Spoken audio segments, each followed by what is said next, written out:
All right, what's up, folks? I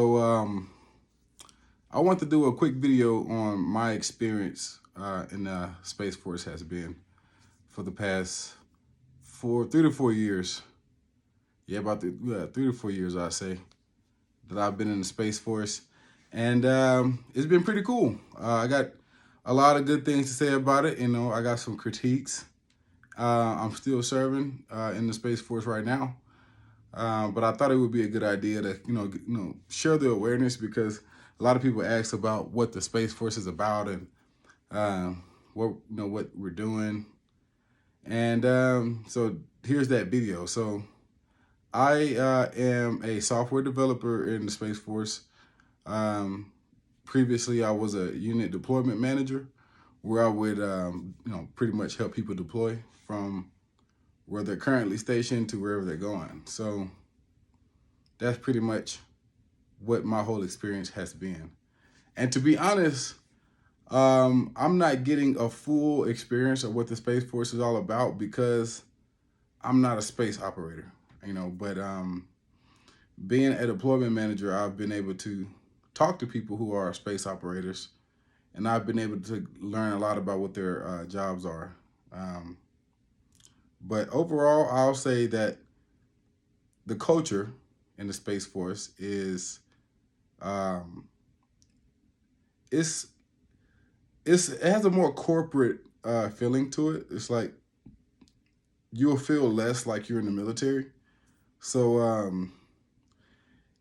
if you're in the army, when people think about military, especially like normal people, um, military people call normal people civilians, um, and I'll talk about why we call normal working citizens civilians at some point.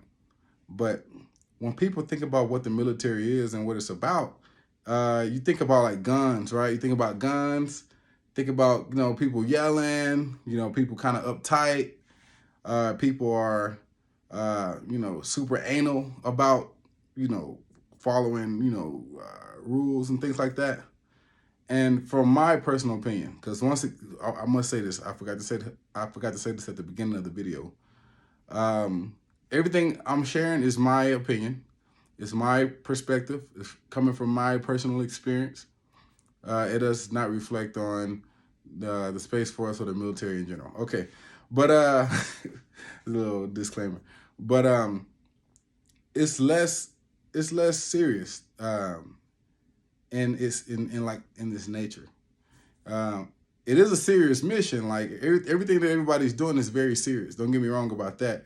It's just the demeanor people have and like the way people carry themselves is a little more relaxed, a lot more relaxed. I ain't gonna say a little more, a lot more. So if you had to, if you ask me, I would say the Marines is probably like the top as far as like you know go get them, shoot them up, like let's do some push-ups, let's work out, um, combat zones and things like that. But after the Marines, I would say it's the Army, then the Navy, then the Air Force, and then there's the Space Force, right? So that's been my take on it. Now I will say that I haven't dealt with a lot of Marines. I haven't dealt with a lot of Army people, like soldiers. I haven't dealt with a lot of sailors, but I do know people in every single branch, other than the Coast Guard. I forgot about the Coast Guard. Everybody forgets about the Coast Guard. I don't know what to say about the Coast Guard really, so I'm gonna have to talk to people about. I'll have to talk to people who are in the Coast Guard about the Coast Guard before I speak on the Coast Guard because I really have no clue. I've never met a person in the Coast Guard, but with the exclusion of the Coast Guard, that is my hierarchy as far as who's the most badass and who's the most like actually, according to this formula, I would probably say that's the order I'll go in: Marines, soldiers, sailors, airmen, and then Space Force Guardians. Now I've served in the Air Force. I served in the Air Force for about 3 years. I've been in 6 years total. So I got somewhat of a perspective for the Air Force as well. But that's my hierarchy as far as who is the most strict, badass, and I got plenty, points, data points to back up why I rank them that way. But the Space Force, man, is chill. Like and the Air Force is chill as well. But with the Air Force, it really depends on the job you have.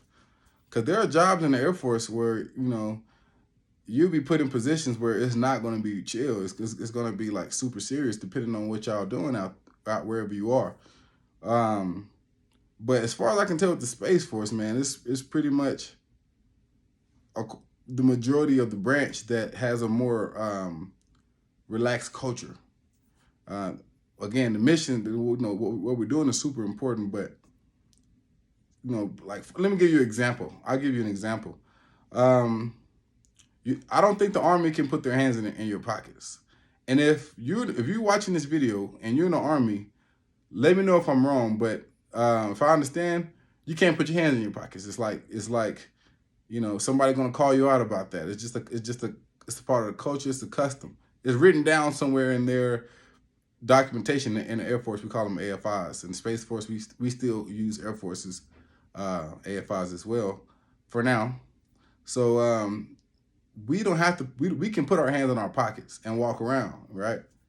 Except when you're saluting, you're not supposed to salute with your hands in your pocket. But that's kind of what I'm talking about. But in general, the military is kind of becoming more relaxed anyway.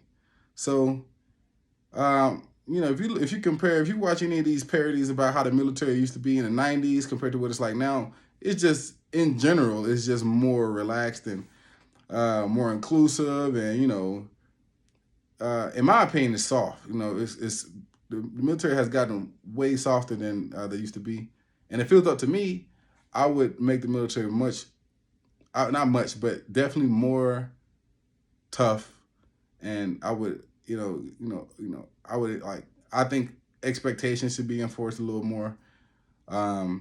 But it's not as scary as it used to be. Like back in I know when I joined, I was pretty fucking scared to join the military. Like I was expecting a lot of harsh ways of life being imposed on me that I wasn't already used to. But now that I'm in it, that's really not what I've expected. But I'm going to be making more videos about what the Space Force does, and like how it's what they do. People ask me, am I going to the moon, or if I'm going to be an astronaut and stuff like that. And it's not quite dealing with that. Hopefully one day, hopefully in my lifetime, maybe when I'm old as hell, and hopefully I'll get to see a day when that's happening, because I think that'd be pretty cool. Like, you got people in the military going to the moon as a duty, as a deployment, man. That'd be crazy. Yeah. So, it's a new branch. So keep that in mind. It's a new branch. There are a lot of things that are still, under development as far as how things are organized, and where people are. There's bases opening up. Like, for example, there was a new base that opened up in Florida that became an official Space Force base. Correct me if I'm wrong, but it's Patrick. It used to be Patrick Air Force Base. Now it's Patrick Space Force Base. And then I think there's one other place in Florida that they opened up to the Space Force. So it's a small branch. It's very different compared to the other branches. It's very different. It's very small, even smaller than the Marines, as far as the amount of people. It's like somewhere north of somewhere around 14,000. No, it's 8,000. Somewhere between 8 and 14,000, and half of those people are civilians. So there's a lot of civilians as far as percentage goes. There's a lot of civilians in this branch, so it's really different. But appreciate you for watching this video. If you got any questions about the Space Force, let me know, because I'm going to make a video about a lot of things that I'm going to see I expect to see in the comment section. So appreciate you for watching. I'm Khalil Campbell. I'm going to be making more videos about military and politics because I dare to mix the two. But I'm out. See you on the next video.